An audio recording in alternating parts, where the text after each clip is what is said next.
The G-Keep Grove, thou glowing shrine of thirst traps, scams, and dollar signs.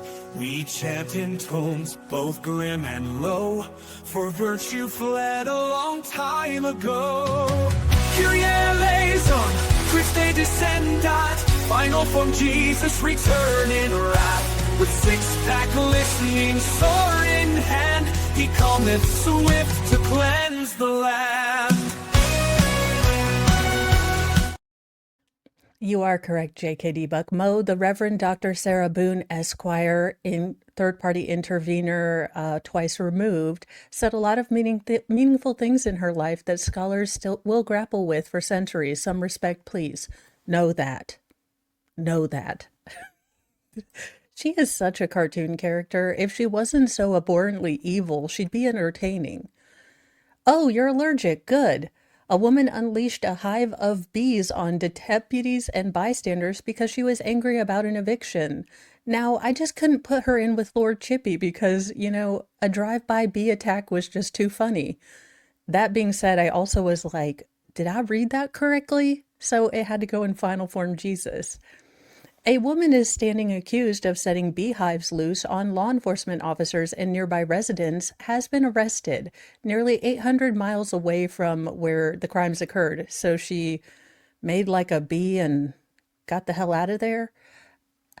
Rory Susan Woods, 57, stands charged with 4 counts of assault and battery, with a dangerous weapon, 3 counts of assault with a dangerous weapon, and 1 count of disorderly conduct, the Hampden County, Massachusetts Sheriff Office has announced. Now, it was the morning of October 12th, 2022, when the woman, also known as Rebecca Woods, drove an SUV hauling beehives to a home on Memory Lane in Longmeadow, Massachusetts. Now, an eviction was taking place at that moment, according to authorities, and it was the source of her anger.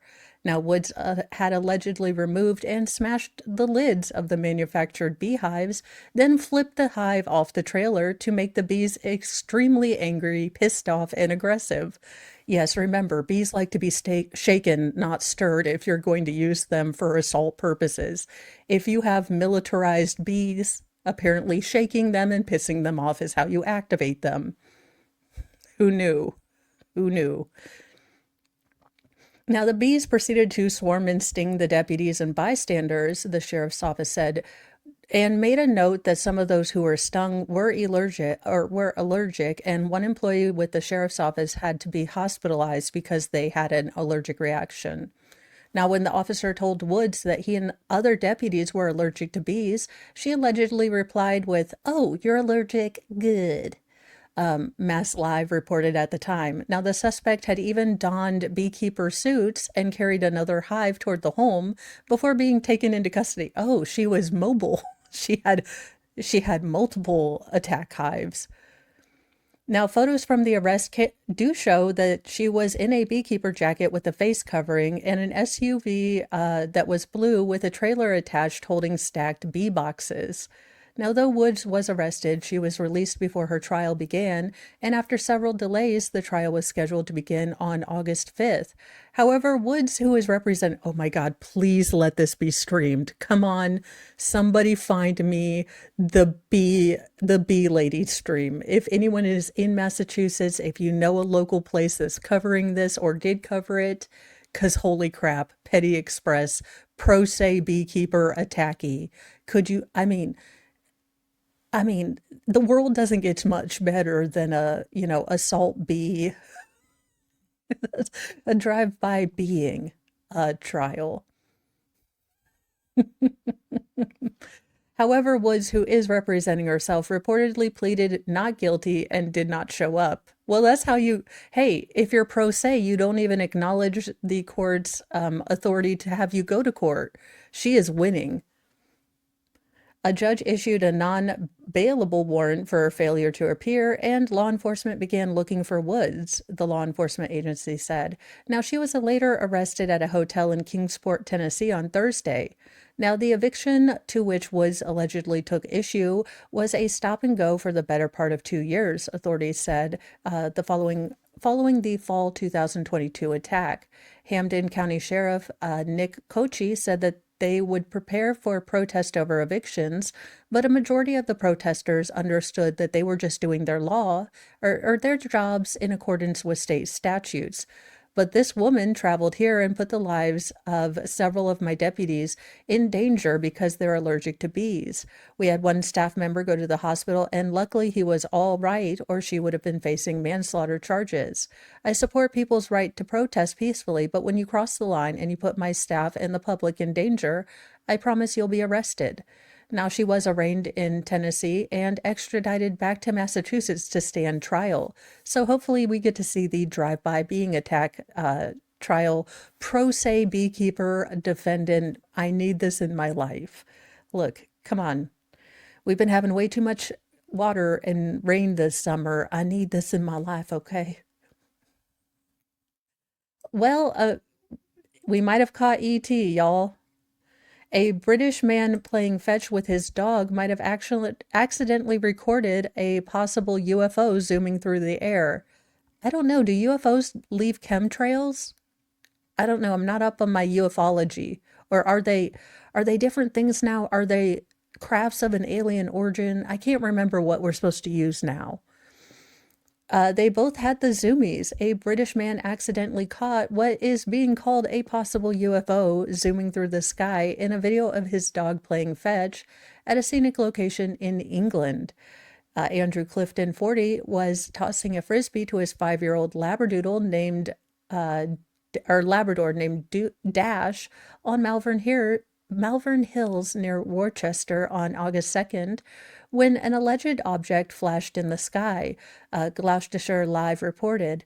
Now, the video played at full speed shows a slight flit appear under a cloudy sky, appearing for less than half a second. Well, let's see if we can do this. Let's see.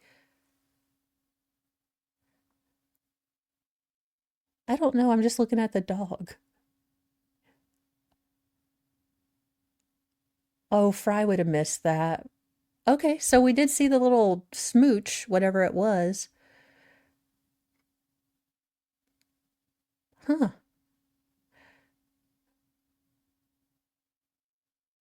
Interesting.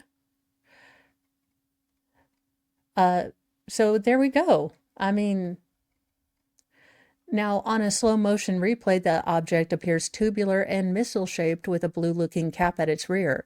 Now, the clip was posted on a UFO Facebook group on X and has over 7 million views, SWNS reported.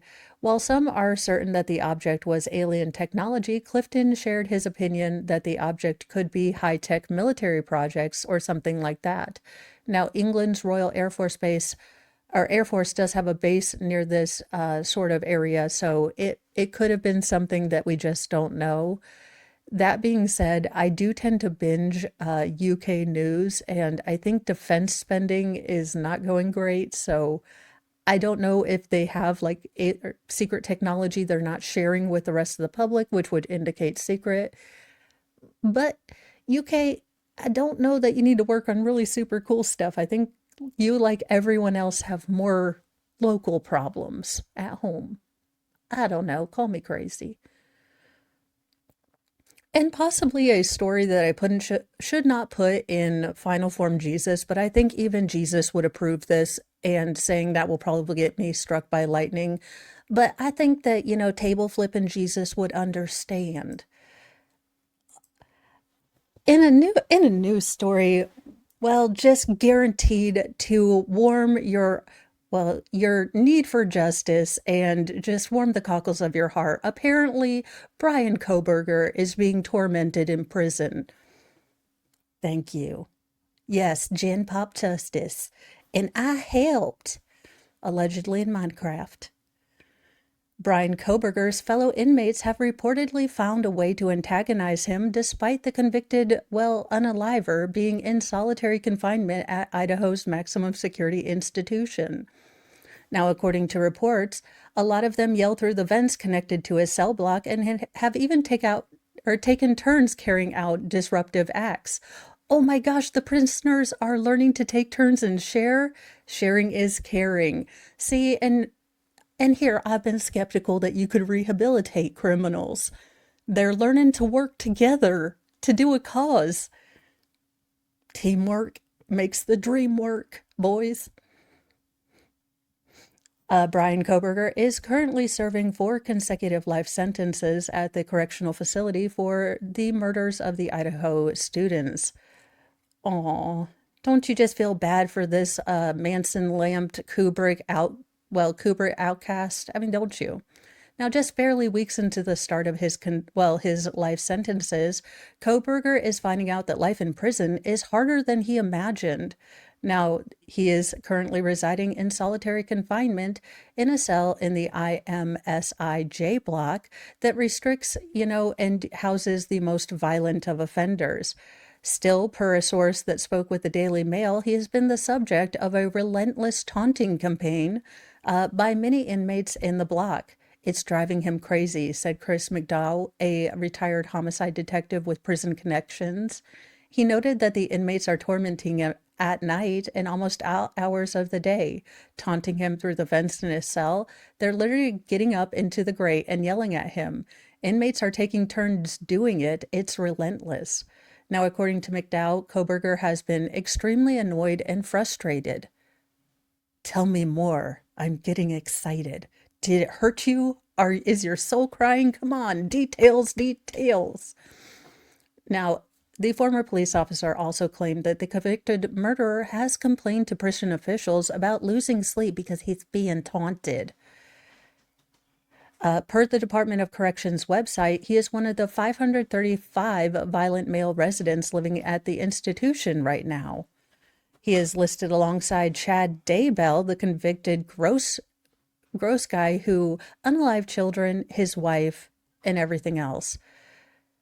So there you go. I mean, and prison, according to this former officer, officials are likely not going to stop the inmates' antics because they don't pose a physical threat to Kohberger while he remains in solitary confinement. Meanwhile, aside from the taunts from inmate, Kohberger has had to adjust to the downsides of being in solitary confinement. He's only let out once a day for recreation. Cry me a river. This is just making me happy. Like, every time he's complaining, I'm like, and another angel has gotten his wings. So keep it up, criminals. We salute you. I'd never thought I'd say that, but you worked together, you saw an objective, and you understood the assignment. So good on you. That being said, I doubt that this is really going to do much to this man. You require feelings and empathy. Although if he is as narcissistic as people claim, and I'm not a doctorologist, being taunted is really going to bother him. And I find that I don't really give a flying flapjack. Kind of hope it continues to happen. Bon voyage, Bryan. Drop the soap or don't, but you'll be alone when you do it, like you were most of the times when you were doing that thing that God said would turn you blind. See, God saw you. Didn't even want to deal with that there. But there you go. The stories that make you wonder if we are living in the end times, a good one and a great one. Also, don't drive by be anyone. And another random story that I think shows that, well, the universe is healing, or at least in my opinion,